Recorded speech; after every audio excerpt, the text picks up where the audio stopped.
घूमते घूमते एक आदमी जंगली लोगों के बीच फंस जाता है। जंगली लोगों से बचने के लिए उसे एक गेम खेलना होगा। उसके सामने 5 ग्लासेस हैं। जंगली लोग पहले ग्लास के नीचे एक पत्थर रख देते हैं। अब वो इन्हें घुमाएंगे। उसे बताना है कि पत्थर यानी रॉक कौन से ग्लास के नीचे रखा है। आप भी ध्यान से देखिए।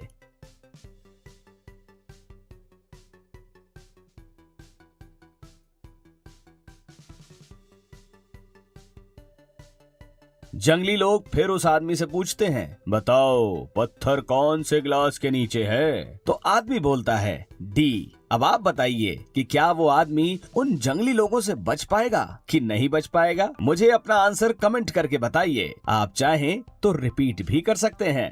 इस वीडियो में टोटल 15 पहेलियां हैं, तो आप जितनी पहेलियों का सही जवाब दे पाओगे आपके उतने पॉइंट्स होंगे। अगर 5 पहेलियों का सही जवाब दोगे तो आपके होंगे 5 पॉइंट्स। वीडियो के एंड में कमेंट करके बताइएगा अपने पॉइंट्स। देखते हैं किसके ज्यादा पॉइंट्स होते हैं। और हाँ, इस वीडियो के एंड में जो पहेली है वहाँ काफी लोग फंसते हैं, इसलिए उसे जरूर देखिएगा। आपको एक तांत्रिक किडनैप करके एक जादुई घर में कैद कर देता है। हालांकि आप सामने दिख रहे 4 दरवाजे में से किसी एक दरवाजे से बाहर निकल सकते हैं। पहले दरवाजे के पीछे बहुत ज्यादा ठंड है। अगर आप इस दरवाजे से जाएंगे तो आप कुछ ही सेकंड्स में बर्फ बन जाएंगे। दूसरे दरवाजे के पीछे सूरज इतना तेज है कि वहाँ से गुजर रही कोई भी चीज तुरंत राख में बदल जाएगी। तीसरे दरवाजे के पीछे एक नदी है जिसमें भूखे एलिगेटर्स और क्रोकोडाइल्स यानी मगरमच्छ भरे पड़े हैं। चौथे और आखिरी दरवाजे के पीछे जहरीली गैस है जिसमें आपका दम घुट जाएगा। क्या कोई तरीका है जिससे आप तांत्रिक के कैद से आजाद हो पाएंगे? आपके पास 10 सेकंड्स होंगे पता लगाने के लिए।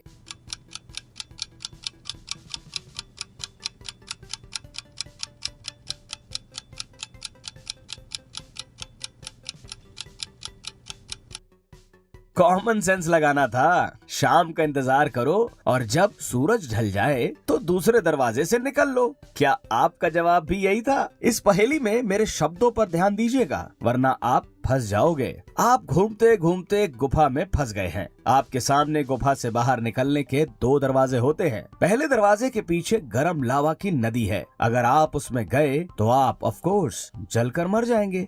दूसरे दरवाजे के पीछे -30 डिग्री के ठंडे पानी की नदी है। इस दरवाजे से अगर आप तैर कर गए तो आप पानी में बर्फ बन जाएंगे और आपकी मौत हो जाएगी। आपके पास कोई सामान नहीं है और आप अकेले हैं। बताइए कि आप कौन सा दरवाजा चुनेंगे गुफा से बाहर आने के लिए? और जैसा कि मैंने बताया, मेरे शब्दों पर ध्यान जरूर दीजिएगा, वरना यहाँ आपका पॉइंट नहीं बढ़ेगा। स्टार्ट।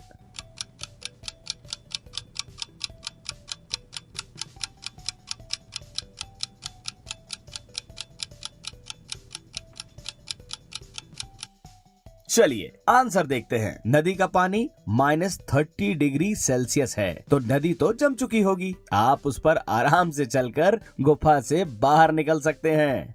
सिंह साहब की डेथ हो जाती है। इन्वेस्टिगेशन के लिए पुलिस को बुलाते हैं। पुलिस आती है और घर के चारों सदस्यों से पूछताछ करती है। सिंह साहब की वाइफ बोलती है, मैं तो रूम साफ कर रही थी, मुझे कुछ भी नहीं पता है। उसका बेटा बोलता है, मेरे तो हाथ फ्रैक्चर है, मैं दिन भर बेड पर सोया हुआ था। गार्डनर बोलता है, मैं तो लंच कर रहा था साहब। और कुक बोलता है, मैं तो बाजार सब्जी लेने गया था, मुझे रात का खाना जो तैयार करना था। इन सब का इंटरव्यू लेने के बाद भी पुलिस को कोई सुराग नहीं मिलता है। ऑफिसर अगले दिन वापस आता है चारों से कुछ और पूछताछ करने के लिए, और इस बार वो समझ जाता है कि सिंह साहब का खूनी कौन है। पर कैसे? पुलिस को इस बार ऐसा कौन सा सुराग मिला? आपके पास 10 सेकंड्स होंगे पता लगाने के लिए। आप चाहें तो वीडियो थोड़ा पीछे करके देख सकते हैं।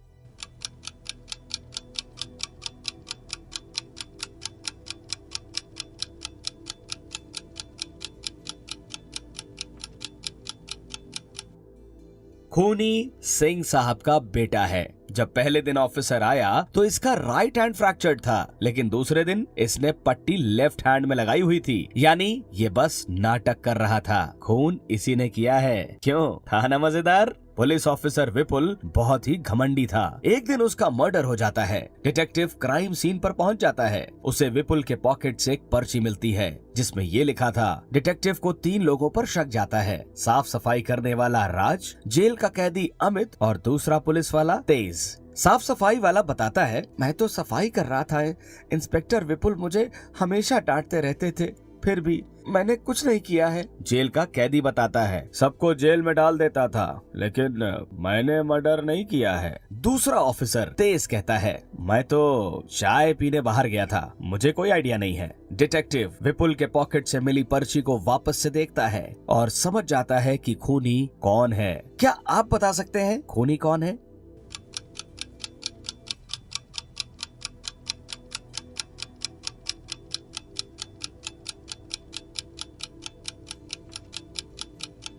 खूनी साफ सफाई करने वाला राज है। विपुल के पॉकेट से जो पर्ची मिली उसमें लिखे अल्फाबेट में -1 कर दीजिए। एस से पहले आर आता है, बी के पहले ए आता है और के पहले जे आता है, यानी राज डिटेक्टिव के हाथों पकड़ा जाता है। दुकान से जैसे ही मालिक बाहर जाता है वैसे ही एक कस्टमर काउंटर पर रखे 500 रुपए चुरा लेता है। कुछ देर में जब दुकानदार वापस आता है तो कस्टमर वही 500 रुपए देकर दुकानदार से 350 रुपए का सामान खरीदता है और दुकानदार उसे उसके सामान के साथ बाकी के 150 रुपए भी वापस देता है। दिमाग लगाइए और बताइए कि दुकानदार का टोटल कितने रुपए का नुकसान हो गया।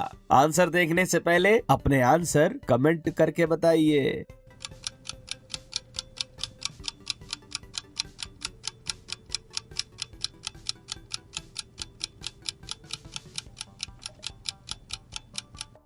दुकानदार के 500 रुपए का ही नुकसान हुआ है। कैसे?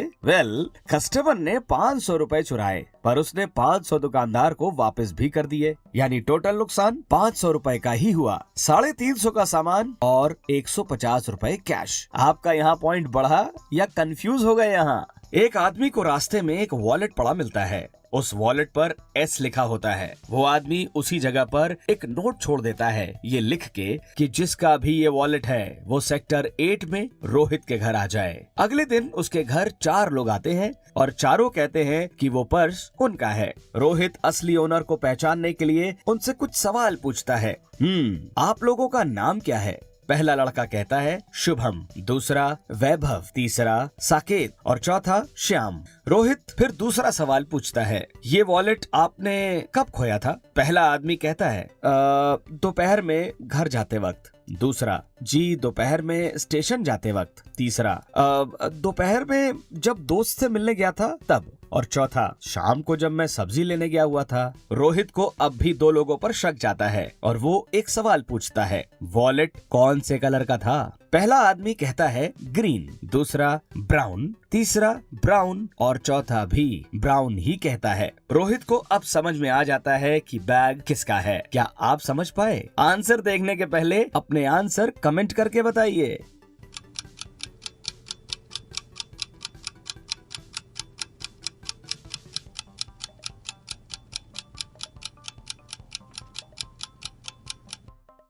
काफी सारे लोग अभी तक सोच रहे होंगे वो वॉलेट तीसरे बंदे का था। वॉलेट पर एस लिखा था तो वो वैभव का तो हो नहीं सकता क्योंकि उसका नाम वी से शुरू होता है। रोहित को वॉलेट दिन में मिला था तो फिर ये शाम को कैसे हो सकता है? यानी ये बैग चौथे बंदे का भी नहीं है और वॉलेट का कलर ब्राउन है, ग्रीन नहीं। तो पहला बंदा भी झूठ बोल रहा था। बैग का असली ओनर है तीसरा बंदा यानी साकेत। क्या आप ये सोच पाए थे? पुलिस एक डाकू का पीछा कर रही थी, लेकिन तभी अचानक से पुलिस की कार और डाकू की कार रेतीले टीलों में यानी सैंड हिल्स में फंस जाती है।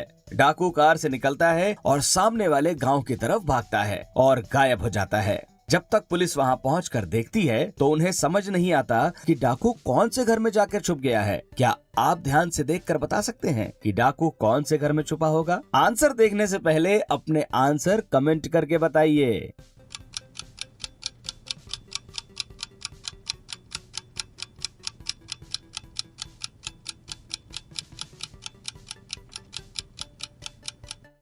बाकी घरों में पैरों के निशान उस घर के गेट तक जा रहे हैं, लेकिन गेट तो बंद है। लेकिन अगर आप पैरों के निशान को ध्यान से देखेंगे तो घर डी के पैरों के निशान खिड़की की तरफ जा रहे हैं। मतलब डाकू जरूर इस खिड़की से घर के अंदर घुस गया होगा।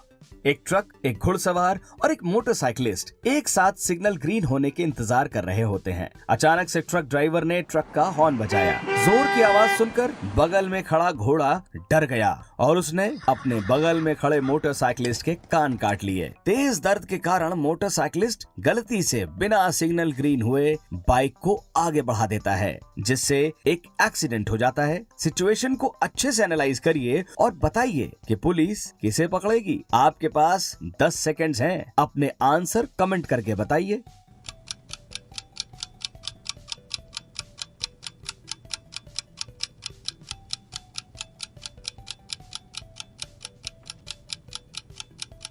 अगर आपने मोटरसाइकिलिस्ट सोचा तो आपका यहाँ 1 पॉइंट बढ़ेगा। मोटरसाइकिलिस्ट गिरफ्तार होगा क्योंकि ट्रक तो सिग्नल पर हॉर्न बजाएगी ही। घोड़े को पुलिस गिरफ्तार कर नहीं सकती, लेकिन मोटरसाइकिल वाले ने हेलमेट पहना होता तो उसका कान भी सही सलामत होता और एक्सीडेंट भी ना होता। था ना मजेदार। एक लेडी अपने स्कूटर पर बहुत लोगों को लिफ्ट दिया करती थी।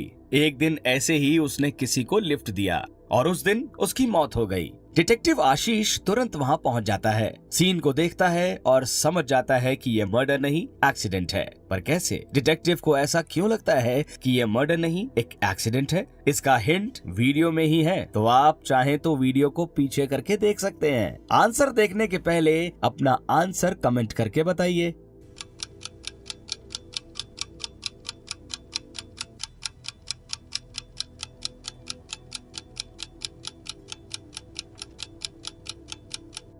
रिडल सॉल्व कर पाए या अभी भी सोच ही रहे हो? अगर आप ध्यान से देखेंगे तो लड़की का दुपट्टा हमेशा हवा में लटकता रहता था। एक बार वो बाइक के चक्के में फंस गया और गर्दन टूटने की वजह से लड़की की मौत हो गई। अभी आगे वीडियो और भी गजब के रिडल्स बाकी हैं, पर उससे पहले अगर वीडियो को लाइक करना भूल गए तो लाइक चेक कर लो, क्योंकि लाइक करना जरूरी है यार। राहुल बैंक से पैसा निकाल कर घर जा रहा था, तभी पीछे से किसी ने उसको धक्का दिया और उसका सूटकेस छीन लिया। चोर सूटकेस को लेकर बैंक के अंदर चला गया। मुंह के बल गिरने की वजह से राहुल चोर का चेहरा नहीं देख पाया, लेकिन उसने चोर को बैंक के अंदर जाते हुए देख लिया था। वो तुरंत बैंक के अंदर गया और चोर को ढूंढने लगा। पैसों से भरा सूटकेस उसे 2 औरतों के बीच में दिखा। क्या आप ये बता सकते हैं कि इन दोनों में से चोर कौन है? आपके पास है 10 सेकेंड्स, अपना आंसर कमेंट करके बताइए।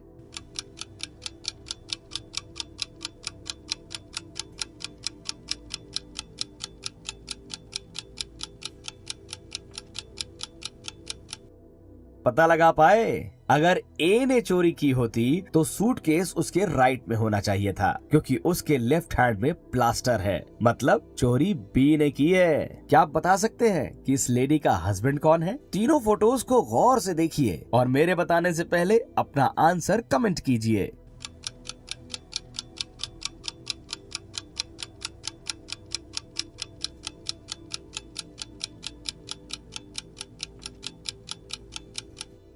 अगर आप ध्यान से देखेंगे तो लड़की के हाथ में जो ब्रेसलेट है वैसे सेम डिजाइन का नेकलेस इस आदमी ने पहन रखा है, तो यही है इस लेडी का हस्बैंड। सौम्या पुलिस स्टेशन जाकर अपने बेशकीमती नेकलेस की चोरी की कंप्लेंट दर्ज करवाती है। सौम्या काफी गुस्से में थी। पुलिस जब उसके घर पर आई तो उन्हें चोर के अंदर घुसने का कोई सबूत नहीं मिला। न कोई ताला टूटा था और न कोई गेट टूटा हुआ था, सिर्फ एक खिड़की का कांच टूटा था। रूम का सारा सामान पूरी तरह बिखरा पड़ा था और जमीन पर पैरों के निशान भी थे। अगले दिन सौम्या को पुलिस गिरफ्तार कर लेती है, फ्रॉड यानी झूठे केस को फाइल करने के इल्जाम में। पर क्यों? पुलिस ने ऐसा क्या देख लिया? रिडल को फिर से देखिए और आंसर बताने के पहले अपना आंसर कमेंट करके बताइए। स्टार्ट।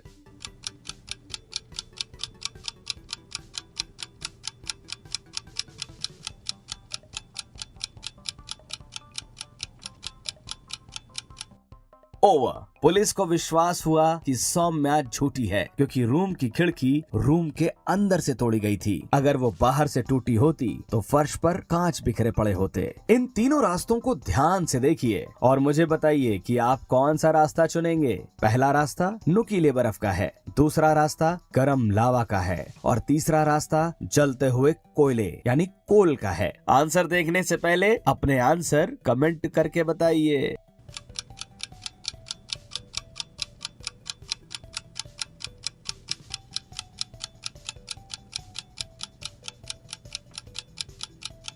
यहाँ काफी लोगों का पॉइंट बढ़ा होगा क्योंकि ये इजी था। शायद नुकीले बर्फ से जा नहीं सकते, गरम लावा से भी नहीं जा सकते, नहीं तो पैर जल जाएंगे। यानी सही आंसर होगा गरम कोयला। पैर को पानी से गीला करके कोयले पर चलेंगे तो पानी भाप बन जाएगा और भाप आपके पैर को कोयले के बीच में कुछ देर के लिए इंसुलेटिंग लेयर बना देगा, यानी आपका पैर नहीं जलेगा। ओके, तो ये है आखिरी रिडल और इसका जवाब मैं अभी बताऊंगा भी नहीं। हाँ, तो ये काफी आसान लेकिन फिर भी काफी सारे लोग यहाँ फंसते हैं। इसका जवाब आप बताओ नीचे कमेंट में। देखते हैं। रिडल ये है कि पहाड़ के किनारे से आपके मम्मी और पापा दोनों गिर रहे हैं और आप पहाड़ के ऊपर हैं। ऐसी सिचुएशन में आप क्या करेंगे? सोच समझ के आंसर देना। देखते हैं किसका जवाब कितना इंटरेस्टिंग होता है। वीडियो को लाइक नहीं किया तो वीडियो को लाइक कर देना और वीडियो में कितने पॉइंट्स हुए कमेंट में बताना और रिडल्स के लिए यहाँ क्लिक करना।